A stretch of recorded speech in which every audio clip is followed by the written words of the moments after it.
નમસ્કાર વિદ્યાર્થી મિત્રો, ભારતનું બંધારણ ભાગ 6માં આપનું હાર્દિક સ્વાગત છે. વિદ્યાર્થી મિત્રો, પરીક્ષામાં વારંવાર પૂછાતા મોસ્ટ આઈએમપી ટોપ 100 વન-લાઇનર ક્વેશ્ચન વિશે આપણે આજે વાત કરવાના છીએ.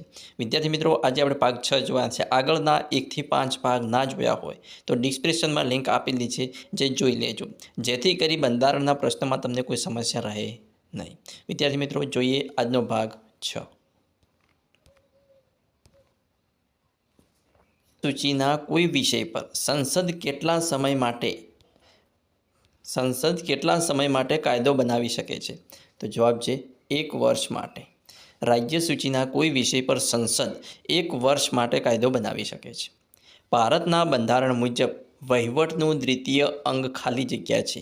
તો જવાબ છે રાજ્ય સરકાર છે. પ્રથમ બિન કોંગ્રેસી સરકાર કઈ સાલમાં કેન્દ્રમાં આવી? તો પ્રથમ બિન કોંગ્રેસી સરકાર 1977માં કેન્દ્રમાં આવી. ગુજરાતમાં પ્રથમ બિન કોંગ્રેસી મુખ્યમંત્રી કોણ હતું? તો જવાબ છે બાબુભાઈ જે પટેલ.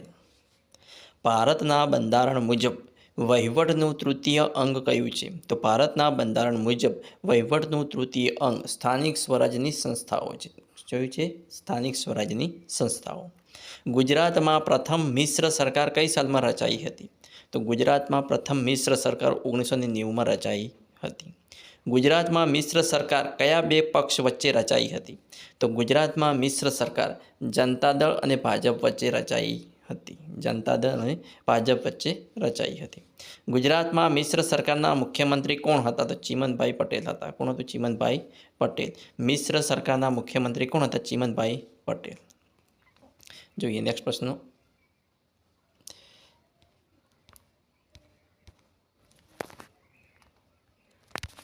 કયું સંગઠન બગદાદ કરાર તરીકે જાણીતું છે?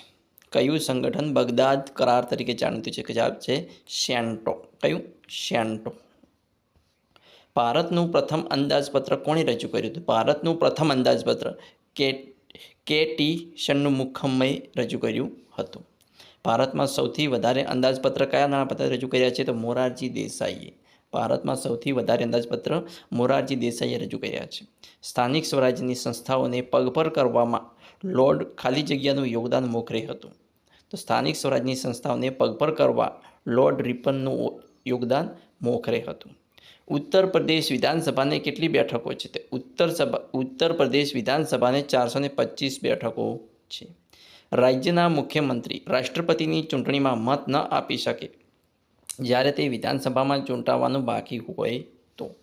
રાજ્યના મુખ્યમંત્રી રાષ્ટ્રપતિની ચૂંટણીમાં મત ન આપી શકે જ્યારે તે વિધાનસભામાં ચૂંટાવાનું બાકી હોય તો બાકી આપી શકે. નાણાકીય કટોકટી કયા રાજ્યમાં દાખલ કરી શકાય નહીં? તો નાણાકીય કટોકટી જમ્મુ કાશ્મીરમાં લાગુ કરી શકાતી નથી. રાજ્યનીતિના માર્ગદર્શક સિદ્ધાંતોમાં કેટલામાં ભાગ છે? તો ચોથો. રાજ્યનીતિના માર્ગદર્શક સિદ્ધાંતો ભાગ 4. જોઈએ નેક્સ્ટ પ્રશ્ન. કઈ કલમ વહીવટી તંત્રને ન્યાયતંત્રથી અલગ રાખવાની છે? તો કલમ 50. કલમ 50 વહીવટી તંત્રને ન્યાયતંત્રથી અલગ રાખવાની છે. કયા વડાપ્રધાને લોકસભાનું સત્ર શરૂ થાય તે પહેલાં રાજીનામું આપવું પડ્યું હતું? તો ચૌધરી ચરણસિંહ. કયા વડાપ્રધાને લોકસભાનું સત્ર શરૂ થાય તે પહેલાં રાજીનામું આપવું પડ્યું હતું? ચૌધરી ચરણસિંહને. ભારતના બંધારણમાં કટોકટીનો મુદ્દો કયા દેશના બંધારણમાંથી લીધો છે? તો કટોકટીનો મુદ્દો જર્મનીના બંધારણમાંથી લીધો છે. ફૂડ એન્ડ એગ્રીકલ્ચર્સ ઓર્ગેનાઇઝેશનનું વડું મથક ક્યાં આવેલું છે? તો ફૂડ એન્ડ એગ્રીકલ્ચર્સ ઓર્ગેનાઇઝેશનનું વડું મથક રોમ ખાતે આવેલું છે. વર્લ્ડ હેલ્થ ઓર્ગેનાઇઝેશનનું વડું મથક ક્યાં આવેલું છે? તો વર્લ્ડ હેલ્થ ઓર્ગેનાઇઝેશનનું વડું મથક જીનીવા ખાતે આવેલું છે. એમ્નેસ્ટી ઇન્ટરનેશનલનું કાર્ય શું છે? તો એમ્નેસ્ટી ઇન્ટરનેશનલનું કાર્ય વૈશ્વિક સ્તરે માનવના હકોનું રક્ષણ થાય તેમજ નિર્દોષ કેદીઓ અથવા ગુનેગારોને મુક્ત કરવાની કામગીરી કરે છે. કયું? Amnesty international. એમ્નેસ્ટી ઇન્ટરનેશનલનું મુખ્ય કાર્યાલય ક્યાં આવેલું છે? તો એમ્નેસ્ટી ઇન્ટરનેશનલનું મુખ્ય કાર્યાલય લંડન ખાતે આવેલું છે. G77 એશિયાનું સંગઠન છે. તો G77 એ ત્રીજા વિશ્વના દેશોનું બનેલું એક સંગઠન છે. G77 એ ત્રીજા વિશ્વના દેશોનું બનેલું એક સંગઠન છે. જોઈએ નેક્સ્ટ.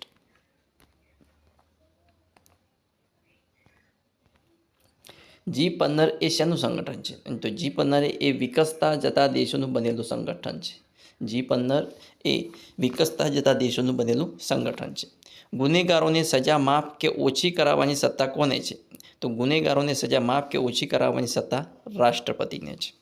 ભારતમાં નાણાકીય કટોકટી કઈ સાલમાં દાખલ કરી હતી? તો ભારતમાં નાણાકીય કટોકટી એક પણ વખત લાગુ થઈ નથી. રાજ્ય પશુઓની કતલ કઈ કલમ નીચે રોકી શકે? તો કલમ 48 નીચે રોકી શકે. નીચેનામાંથી કયા કેન્દ્રશાસિત પ્રદેશોના વિધાનસભાના સભ્યોને રાષ્ટ્રપતિની ચૂંટણીમાં ભાગ લેવાનો અધિકાર છે? તો દિલ્હી અને પોંડિચેરી. દિલ્હી અને પોંડિચેરી કેન્દ્રશાસિત પ્રદેશોના વિધાનસભાના સભ્યોને રાષ્ટ્રપતિની ચૂંટણીમાં ભાગ લેવાનો અધિકાર છે. અંદમાન નિકોબાર કઈ હાઈકોર્ટના ક્ષેત્રમાં આવે છે? તો અંદમાન નિકોબાર એ કલકત્તા હાઈકોર્ટ ક્ષેત્રમાં આવે છે.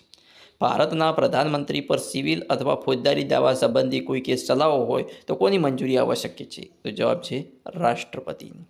ભારતના પ્રધાનમંત્રી પર સિવિલ અથવા ફોજદારી દાવા સંબંધી કોઈ કેસ ચલાવવો હોય તો રાષ્ટ્રપતિની મંજૂરી આવશ્યક છે. કયા ન્યાયાલયમાં સૌથી વધારે રાજ્યોના વિસ્તારોનો સમાવેશ થાય છે? તો જવાબ છે ગુવાહાટી. જોઈએ નેક્સ્ટ પ્રશ્ન.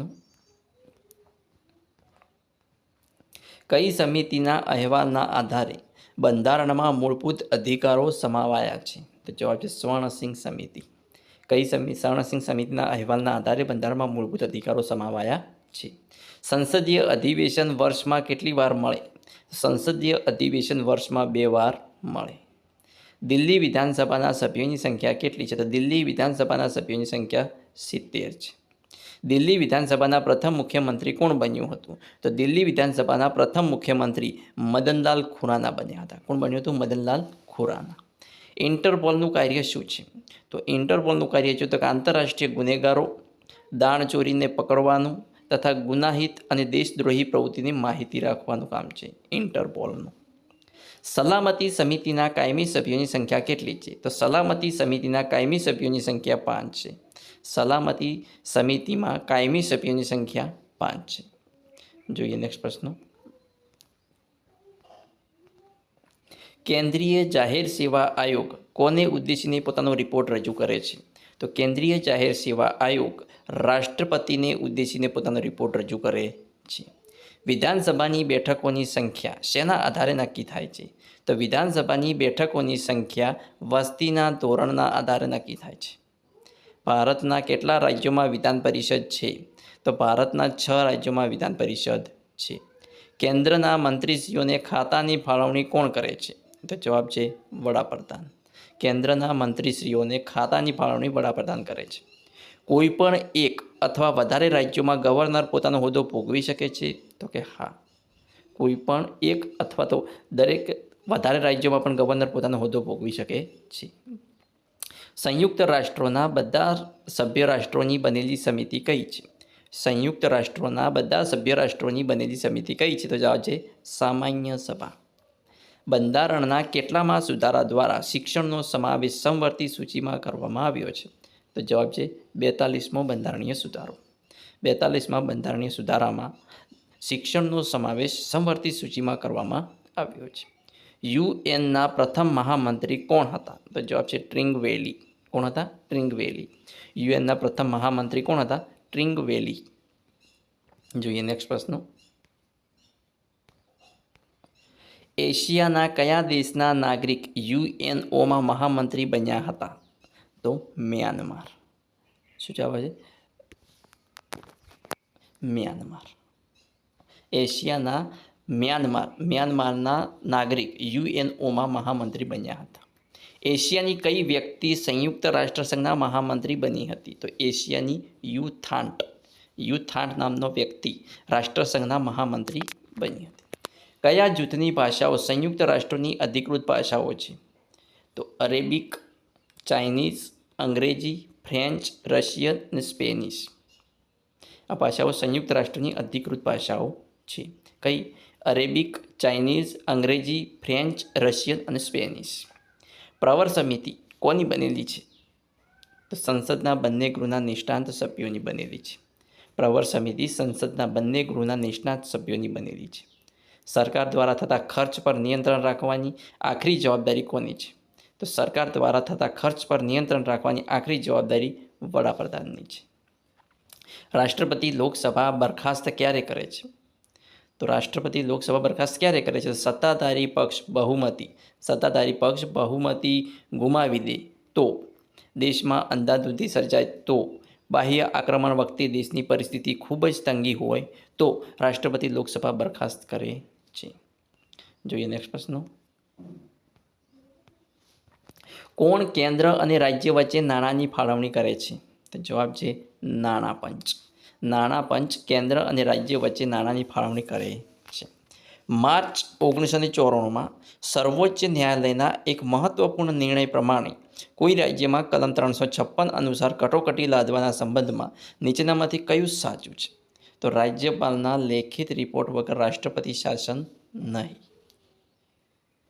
નગરપાલિકા અધિનિયમ તારીખ ખાલી જગ્યાથી અમલમાં છે. તો નગરપાલિકા અધિનિયમ ક્યારથી અમલમાં છે? તો નગરપાલિકા અધિનિયમ 1/1965થી અમલમાં છે.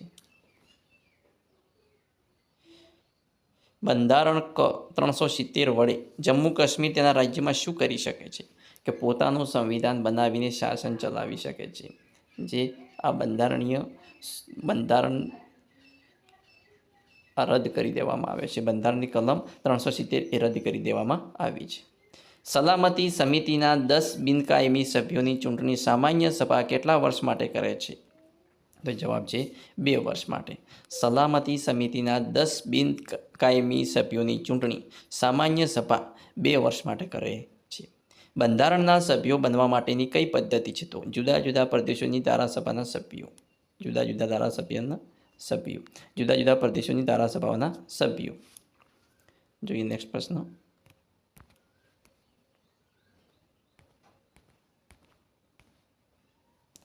કયો પક્ષ બંધારણ સભા સાથે સંકળાયેલો ન હતો? તો હિન્દુ મહાસભા એ બંધારણ સભા સાથે સંકળાયેલો ન હતો. વિશ્વમાં સૌથી લાંબુ બંધારણ કોનું છે? તો ભારતનું છે. ન્યાયતંત્રનું માળખું કોના બંધારણમાંથી લેવાયેલ નથી? તો ન્યાયતંત્રનું માળખું યુએસએના બંધારણમાંથી લેવાયેલ નથી. રાજ્યસભાના સભ્યોની ચૂંટણીની પ્રક્રિયા કયા દેશના બંધારણમાંથી લીધેલી છે? રાજ્યસભાના સભ્યોની ચૂંટણીની પ્રક્રિયા કયા દેશના બંધારણમાંથી લીધેલી છે? તો જવાબ છે દક્ષિણ આફ્રિકા. ભારતમાં રાજકીય સત્તા માટે સર્વોપરી કોણ છે? તો ભારતમાં રાજકીય સત્તા માટે ભારતના લોકો સર્વોપરી છે.